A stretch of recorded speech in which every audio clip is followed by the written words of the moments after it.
Min checked his rifle for the third time that morning. The weapon felt strange in his hands now after 6 months among their plasma guns were lighter, faster, and could burn through steel. But Earth Command had been clear. Human guards carry human weapons. It was part of the deal. The convoy moved through the purple forests of Prime's outer colonies.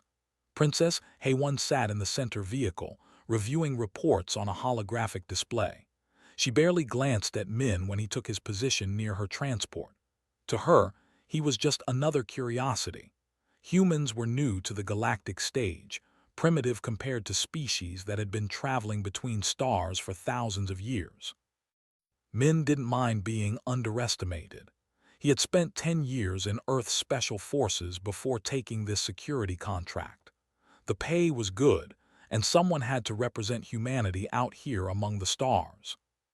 "We will reach the mining settlement in 2 hours," said Commander Dahl, the officer leading the security team. He looked at Min with barely hidden contempt. "Try not to shoot yourself with that ancient weapon, human." The other guards laughed. Min said nothing. He had learned that silence bothered them more than any reply. The attack came without warning.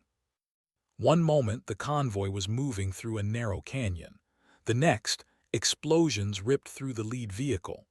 Plasma fire rained down from the cliff tops. The guards rushed to form a protective circle, but they were trained for ceremonial duty, not real combat. Min dropped low, his soldier instincts taking over. He scanned and counted at least 15 attackers, too many for a random ambush. This was planned. Commander Dahl fired back, but a plasma bolt caught him in the chest. He fell without a sound. The other guards began to panic. They had shields and better weapons, but they fought like people who had never faced real danger. Min crawled toward the princess's transport. The vehicle's armor was already failing under the concentrated fire. He could see HFY inside, her face pale but calm. She met his eyes through the window. "We need to move," Min shouted over the sound of weapons fire. "Now." He didn't wait for permission. He yanked open the transport door and pulled the princess out.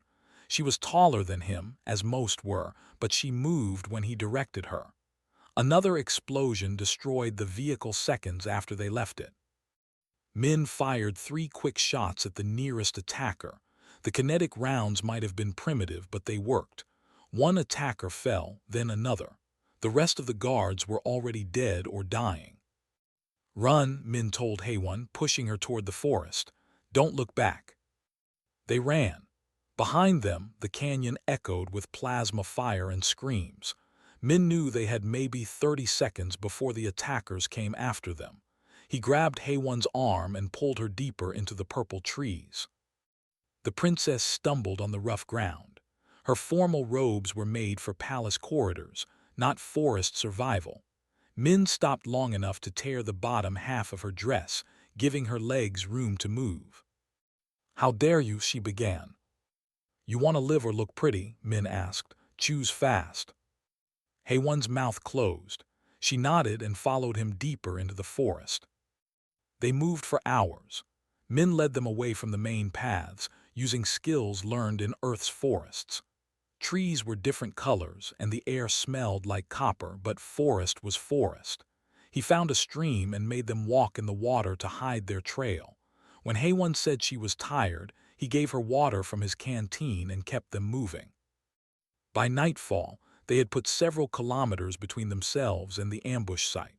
Min found a hollow beneath a fallen tree and pushed HFY inside. "Stay quiet," he whispered. "Don't move until I come back." "Where are you going?" Fear edged her voice. "To make sure they're not following." He was back in 20 minutes. No one had tracked them, but he heard vehicles in the distance. The attackers were searching, and they had scanners. Min pulled out his emergency kit and found the thermal blanket. He wrapped it around both of them. "This will hide our heat signatures," he explained, "but we need to stay close." HFY hesitated, then pressed against him under the blanket. She was shivering, though the night was warm. Shock, Min realized. He had seen it before in combat. Who were they? Haywan asked quietly. Professionals, Min said. They knew your route, your schedule, your security details. This wasn't random. Someone in the palace, she said. The words came out flat, emotionless. Someone wants me dead. We'll figure that out later. Right now we survive. The first night was long. Haywan didn't sleep. She kept asking questions about Earth, about his training, about how he stayed so calm. Min answered in short sentences, his attention on the forest around them. He heard search parties pass twice, their lights sweeping through the trees. The second day was harder. Haywan's feet were bleeding from walking in decorative shoes.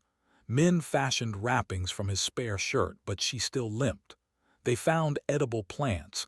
Min's scanner confirmed they were safe for biology and filled their water bottles from streams. How do you know all this? Haywan asked as they rested under a cluster of blue-leaf trees. Earth isn't peaceful like, Min said. We've had hundreds of wars. Every soldier learns survival. That's terrible, she said. That's human, he replied. On the third day, they reached a ridge overlooking a small settlement. Min's communicator finally picked up a signal. He sent out an emergency beacon, then made them wait. The settlement could be controlled by the attackers. Rescue ships arrived 4 hours later. Min watched them through his rifle scope until he confirmed military markings. Only then did he let Haywan stand and signal them. Ambassador Sung-ho was on the first ship. The older man's face flooded with relief when he saw Min. The whole system is looking for you, he said. They thought you were both dead. Almost were, Min said simply. Haywan was immediately surrounded by medical staff and security. As they led her to the ship, she looked back at Min. Something had changed in her eyes. The contempt was gone, replaced by something else. Respect, maybe, or curiosity. Thank you, she said. The words seemed difficult for her. You saved my life. Min nodded. Just doing my job, Your Highness. But as the ship carried them back to the capital, he knew things had changed. The princess had seen what a human could do when survival mattered. And in the vast empire, that was a lesson few had learned. 3 months after the ambush, the imperial palace buzzed with rumors. General Na, one of the emperor's most trusted military commanders, had been arrested. The investigation revealed she had orchestrated the attack on Princess Haywan. Her goal was simple: eliminate the royal family and seize the throne. Min stood in the palace gardens, watching the twin suns set over the capital city. His uniform was new, marked with the crest of the royal guard. The promotion had caused an uproar among the nobles. A human in the royal guard? Impossible. Insulting. But Princess Haywan had insisted. You seem troubled, a voice said behind him. Min turned. Haywan approached, wearing simpler robes than usual. She had changed since their 3 days in the forest. She smiled more, though sadness lingered in her eyes. Just thinking, Min said. Your Highness. We're alone, call me Haywan. She stood beside him, looking out at the city. I wanted to thank you again. You've thanked me 17 times, Min said. I counted. She laughed. The sound was rare and precious. Then I'll thank you 18 times. You gave me my life back. General Na tried to take it. I just stopped her. You did more than that. Haywan turned to face him. You showed me something I never knew existed. What's that? Real courage, real strength. Not the kind we pretend to have in palaces and ceremonies. The kind you need to survive. She paused. Tell me about Earth again, about your home. They had these conversations often now. Min would describe Earth's blue oceans, its single sun, its diversity of cultures and languages. Haywan listened like a child hearing fairy tales. She asked about human history, human philosophy, human everything. We have a saying, Min said. Fall down 7 times, stand up 8. What does it mean? It means you don't quit, ever. No matter how many times life knocks you down, you get back up. Haywan considered this. Don't fall down often. We're taught to be perfect from birth. Nobody's perfect, Min said. Trying to be perfect just makes you brittle, makes you break easy. Is that why you're so strong? Because humans break and rebuild. Min smiled, something like that. Their moment was interrupted by Ambassador Sung Ho. The older man looked worried, as he always did these days. The human diplomatic mission was small, and Min's new prominence had created complications. Min, a word, Sung Ho said. They moved to a private corner of the garden. The ambassador's voice dropped low. You're spending too much time with the princess. She's my assignment. She's royalty, third in line to the throne. People are talking. Let them talk. This isn't Earth, Sung Ho said firmly. You can't just befriend a princess here. There are rules, traditions, expectations. If you care about her at all, you'll keep your distance. Min said nothing. The ambassador was right, and they both knew it. But keeping his distance was getting harder every day. The weeks passed. Min trained with the royal guard, though most of them still refused to speak to him. He taught hand-to-hand combat techniques that surprised them. Their elegant martial arts looked beautiful but lacked practical brutality. Min's methods were ugly and effective. Dr. Mira, a human, visited from the research station. She found Min in the training yard and watched him spar with a guard twice his size. Min won in 12 seconds. Making friends, Mira asked as the guard limped away. Always, Min said, wiping sweat from his face. I hear the princess requests your presence daily.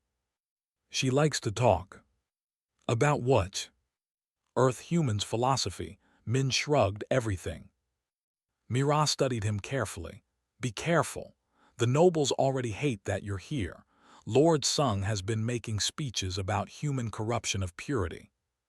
He's worried I'll teach them bad habits. He's worried you already have. Mira's expression softened. I also hear the princess looks at you differently than she looks at others. She's grateful I saved her life. That's all. Min didn't answer. The royal gala was held in the grand hall, a massive chamber with ceilings that seemed to reach the stars. Hundreds of nobles attended, dressed in their finest. Haewon wore silver robes that caught the light like water. She moved through the crowd with practiced grace, but Min saw the tension in her shoulders. He stayed close, scanning faces and watching for threats.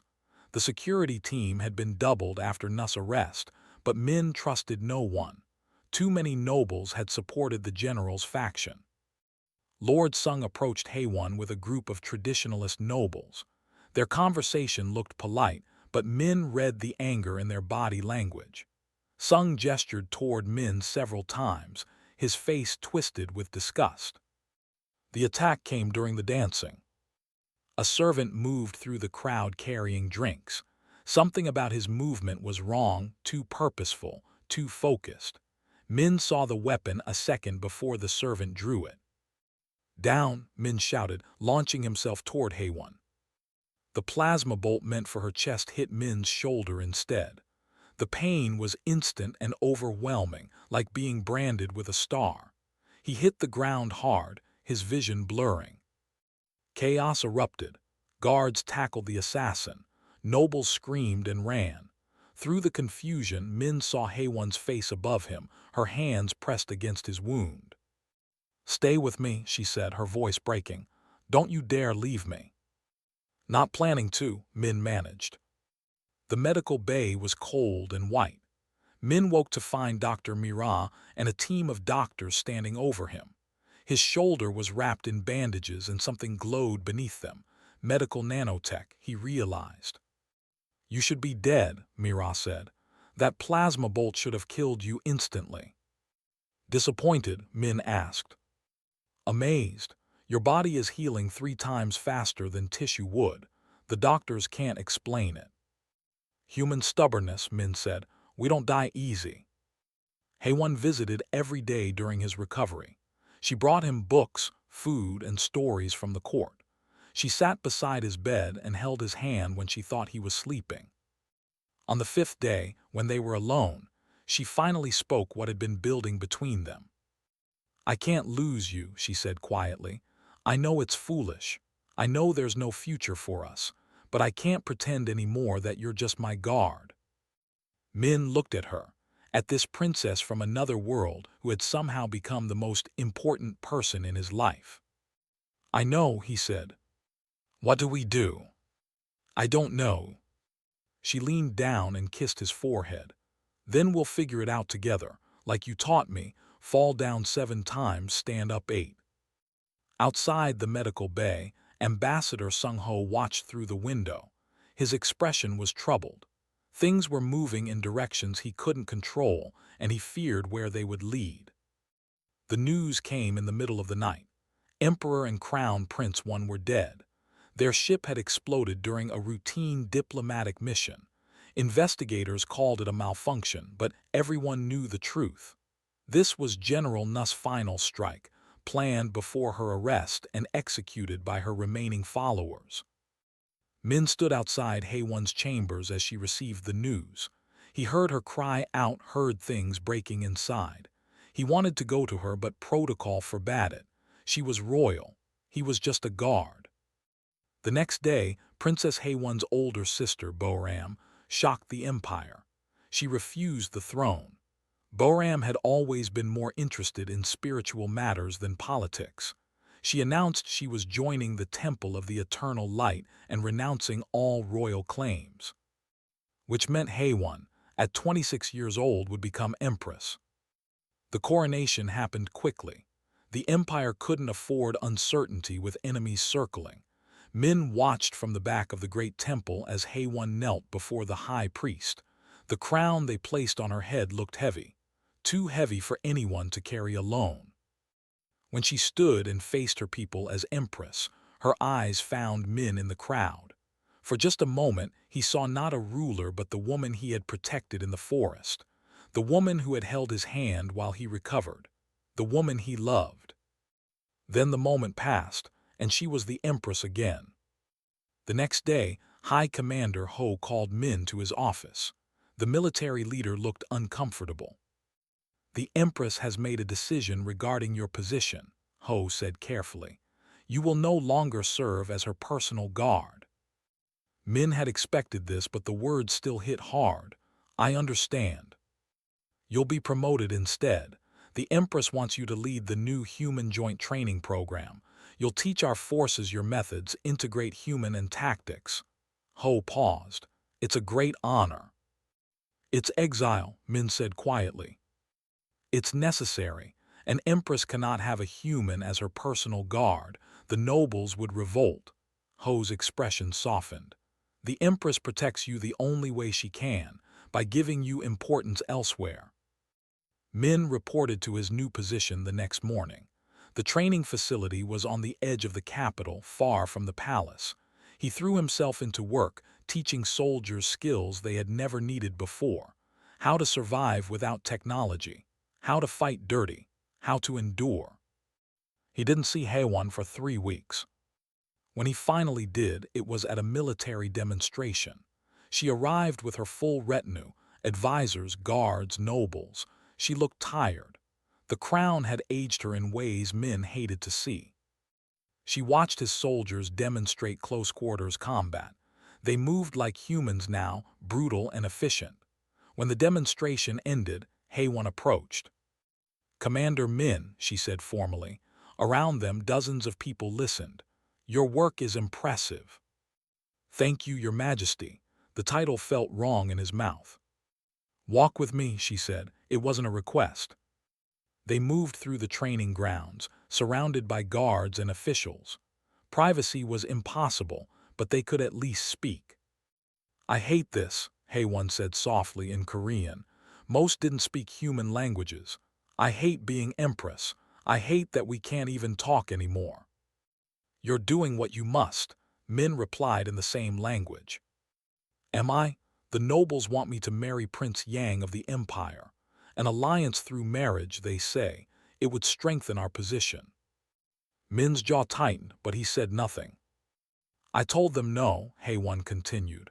"I told them I need time, but they push every day. Lord Sung especially. He gives speeches about purity and the dangers of alien influence. She looked at Min. He means you. I know. I'm implementing reforms, based on what you taught me. Merit-based promotions instead of noble privilege. Educational programs for lower classes. The nobles hate it. They say I'm trying to make more like Earth. Are you? Maybe. Earth survived centuries of war and came out stronger. Has been peaceful so long we've forgotten how to be strong. She stopped walking. I miss you. Hey one. Please don't tell me this is impossible. I know it's impossible. Let me at least say it once. Min wanted to pull her close to hell with the witnesses. Instead, he stood at attention and said nothing.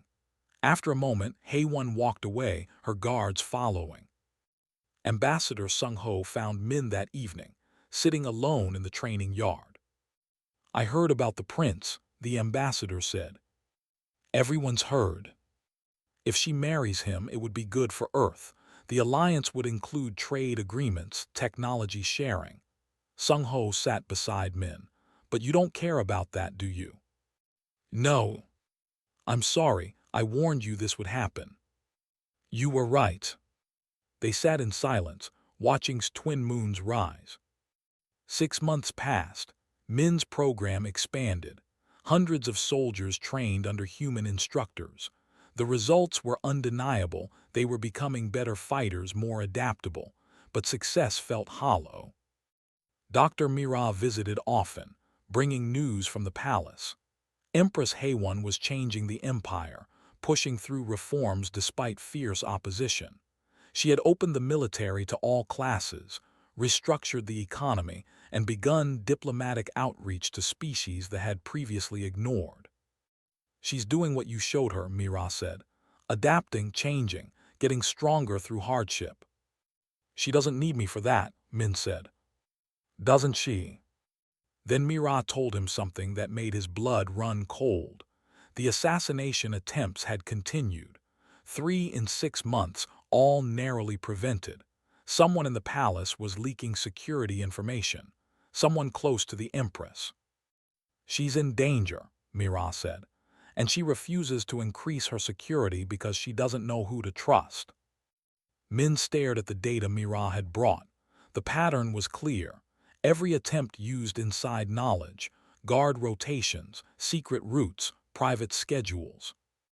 There's a traitor in the inner circle, he said. I think so too, but who? That night Min sent an encrypted message to the palace. It was addressed to Haewon, but he knew others would read it first. He didn't care. The message was simple: be careful, trust no one. The reply came an hour later in Korean: I trust you. Min sat in the darkness of his quarters, holding those 3 words like a lifeline. The woman he loved was in danger, and he was too far away to protect her. But that was about to change. 2 days later, Lord Sung made his move. The Imperial Council was in session when the explosions began. Min was 20 kilometers away at the training facility, reviewing tactics with his instructors. The first alert came through on his communicator: Palace under attack. All units respond. He was moving before the message finished. His best soldiers, 50 trained in human combat methods, were with him in minutes. They grabbed weapons and boarded transport ships. The flight to the palace took 12 minutes. It felt like 12 hours. From the air, Min could see smoke rising from the palace complex. Plasma fire lit up the courtyards. Ships bearing no military markings circled the towers. This wasn't an assassination attempt. This was a full coup. Who's leading this? One of his lieutenants asked. Someone who thinks they can win, Min said grimly. The palace guards were fighting hard but losing ground. The attackers had inside help. They knew every defensive position, every security protocol. Min's ship landed in the training yard, and his team spread out immediately. Human tactics, Min ordered. Hit and fade, make them think we're everywhere.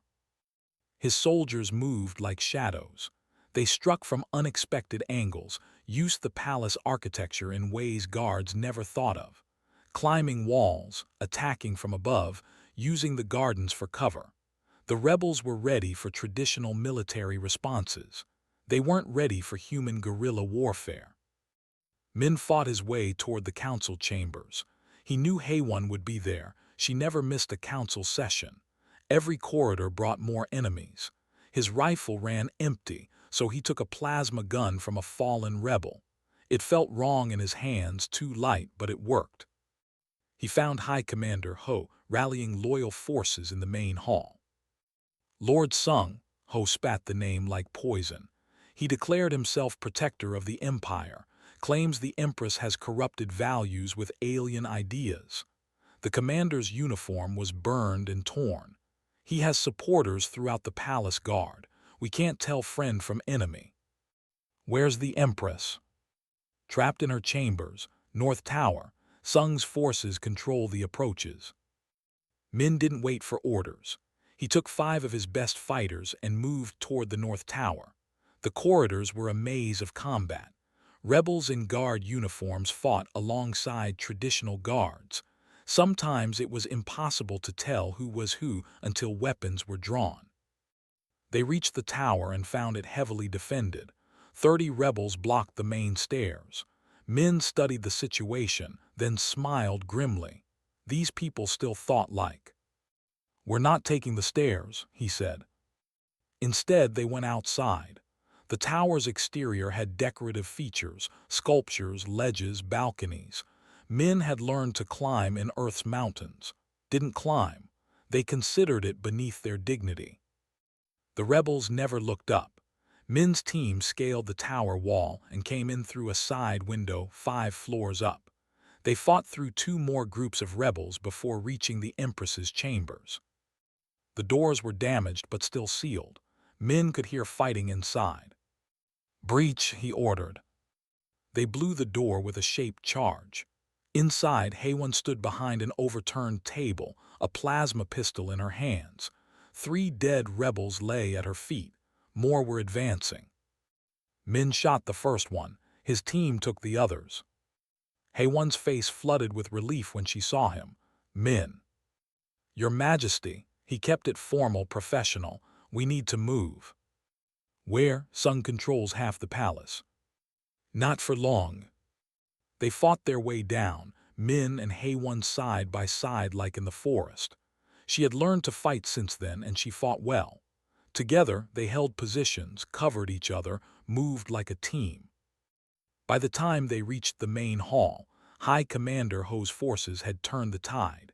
The rebels were surrendering or fleeing. Lord Sung himself was captured trying to escape through the service tunnels. The coup had failed. The next day, an emergency session of the Imperial Council convened. The hall was packed with nobles, military leaders, and foreign ambassadors. Everyone wanted to see what the Empress would do. Hayone stood before them, still wearing the clothes from yesterday's battle. She looked like a warrior queen, not a politician. Min stood with the other commanders along the wall. "Lord Sung will be tried for treason," Hayone announced. "His supporters will face justice. But this coup revealed something important. Our empire is divided. We're fighting ourselves instead of growing stronger." The nobles muttered among themselves. Some looked angry, others ashamed. "I am tired," Hayone continued, "of pretending our old ways are perfect. I am tired of nobles who value tradition over survival. I am tired of people who think we can stay the same forever while the galaxy changes around us." "What do you propose, Your Majesty?" one of the older nobles asked. "Change, real change, and I'll start with myself." Hayone's voice grew stronger. "I invoke the right of the saved." The hall erupted. The right of the saved was an ancient law rarely used. It stated that a monarch whose life was saved could claim their savior as a permanent member of the royal household, as a consort. "I claim Commander Min," Hayone said clearly, "as my chosen partner and future emperor consort." The noise became deafening. Nobles shouted. Foreign ambassadors whispered frantically. Ambassador Sung-ho looked like he might faint. Min couldn't breathe. He stared at Haewon across the hall. She stared back, defiant and terrified and hopeful all at once. "This is madness," an old noble shouted. "An alien as emperor consort, it's never been done." "Many things have never been done," Haewon replied. "That doesn't make them wrong. This man saved my life 3 times. He taught our soldiers to be stronger. He showed us that survival matters more than pride." She turned to look at Min. "And I love him." The silence that followed was absolute. High Commander Ho stepped forward. "The right of the saved is law. The Empress has invoked it correctly. Commander Min has 30 days to accept or refuse." The council session ended in chaos. Min was surrounded by guards, ambassadors, advisors. Everyone had opinions. Everyone had warnings. Ambassador Sung-ho finally got him alone. "Do you understand what she's offering?" the ambassador asked. "You would have to renounce Earth citizenship, become fully, give up your humanity." "I know. If you refuse, her reign might not survive. She's already fighting the nobles. This could destroy her." "I know that too. What will you do?" Min looked toward the tower where Haewon had retreated, surrounded by her advisors and the weight of an empire. "I have 30 days to decide," he said, "but I think I already know the answer." The 30 days felt both endless and too short. Min spent them thinking, talking, and preparing for either outcome. Earth Command sent messages urging him to refuse. The political implications were massive. Some messages threatened him. Others begged. Dr. Mira visited on day 15. She found him watching the sunset from the training facility's tower. "You're really considering this," she said. "It wasn't a question." "Yes. You'd be the first human to marry an alien leader. The first to renounce Earth citizenship for another species. Some people will call you a traitor." "I know. Others will call you a hero, a bridge between worlds." Mira stood beside him. "What do you call yourself?" "A man who loves someone. He can't have any other way. Love isn't always enough." "I know that too." Min turned to face her. "But what's the alternative? Walk away, let her marry some prince for politics, spend the rest of my life wondering what could have been." "Those are all valid choices." "Not for me." Min's voice was firm. "She taught me something during these months. She's changing an entire empire because she learned that adapting is stronger than staying the same. How can I refuse to change when she's risking everything?" On day 27, Min requested a meeting with Haewon. It would be their first private conversation since the coup. The palace arranged it carefully, neutral location, no witnesses except necessary security. They met in the Imperial Gardens at the same spot where they'd talked months ago. Haewon looked thinner, tired. The crown was wearing her down. "You're here to refuse," she said immediately. "I can see it in your face." "Actually, I'm here to negotiate." Hope flickered in her eyes. "Negotiate what?" "I'll accept, but I have conditions." "Name them." "Earth remains fully independent. No vassalage, no imperial oversight. We're partners, not subjects." "Agreed."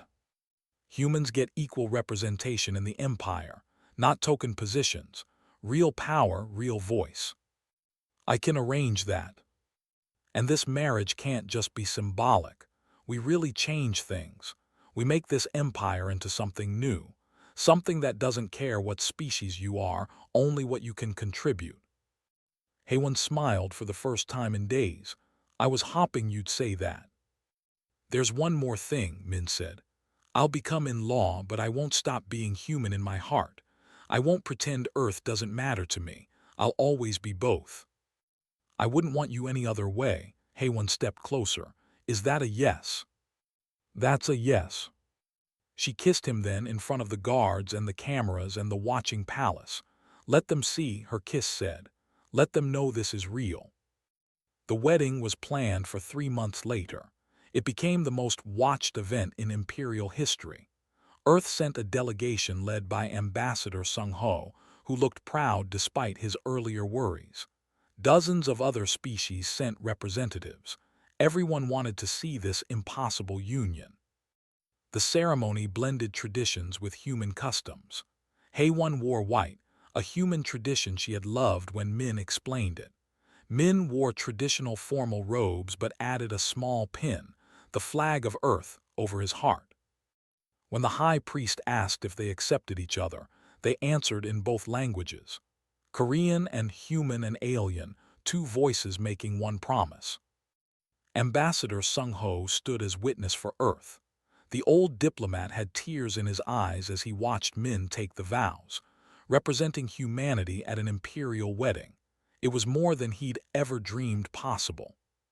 The political aftermath was immediate and dramatic.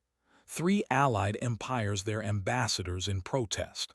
Lord Sung's supporters, even in prison, railed against the human corruption of their empire. Some noble families refused to attend court. But something else happened too. Within weeks, 5 other species requested to join the empire under the new equal representation model. Earth signed unprecedented trade agreements. Human technology began integrating with science, creating innovations neither could achieve alone. Min, now officially emperor consort, worked alongside Haewon to reshape the empire. He pushed for merit-based advancement throughout all government positions. Educational programs opened to every species. The military restructured around practical effectiveness rather than tradition. Not everyone was happy. There were protests, heated council sessions, and occasional violence. But slowly things changed. Dr. Mira was appointed Chief Cultural Integration Officer. She created programs to help different species understand each other, work together, live together. The palace itself became more diverse. Human guards worked alongside. Kitchens prepared food from 20 worlds. The gardens grew plants from a dozen climates. 6 months after the wedding, Haewon announced she was pregnant. The medical team was fascinated and worried. A human hybrid had never existed before, but Dr. Mira and the imperial doctors worked together, combining human and medical knowledge. "Our child will be the first of a new kind," Haewon said, her hand on her growing belly. "Neither fully human nor fully something new." "Something better," Min added, his hand covering hers. 1 year after the wedding, Min stood with Haewon before the Imperial Congress. The chamber was larger now, expanded to hold representatives from 23 species. 5 humans sat among them, elected by Earth's government to represent humanity's interests. "Today we announce the Harmony Accords," Haewon said. Her voice was strong, confident. The uncertain princess from the forest was gone, replaced by an empress who had found her strength. A framework for peaceful cooperation among all species, based on equality, merit, and mutual respect. Min stepped forward. The old empire believed strength came from purity. One species, one culture, one way of doing things. But Earth learned something through centuries of war and suffering. Real strength comes from diversity, from combining the best of every culture, every idea, every person. The Congress voted. The accords passed with overwhelming support. That night, Min and Haewon stood on their private balcony, watching the capital city below. It looked different now. The lights were more varied, the architecture more mixed, the streets filled with beings from across the galaxy. "Do you regret it?" Haewon asked softly, "giving up Earth?" "I didn't give up Earth," Min said. "I brought Earth with me. Every decision we make, every change we create carries human ideas forward. Fall down 7 times, stand up 8. We're teaching that to the whole empire now. Your people will remember you, the human who became an emperor. I hope they remember us both, the empress who chose change over tradition, who believed love was stronger than politics." He pulled her close. "Who saved an empire by letting herself be saved first." Below them, the city celebrated. Ships from Earth arrived daily now, bringing goods, ideas, and people. The empire was transforming into something new, not human, but something that honored both and welcomed all. Their child would be born into this new world, neither human nor but both, a living symbol of what the empire was becoming. Min thought about his journey, from a soldier protecting a princess in a forest to an emperor helping reshape an empire. It seemed impossible, but humans specialized in the impossible. They survived when they shouldn't, they adapted when others couldn't, and they never, ever stopped standing back up. That was humanity's gift to the galaxy. Not superior strength or advanced technology, but the stubborn refusal to accept limits. The determination to build something better, no matter the cost. And now, an entire empire was learning that lesson.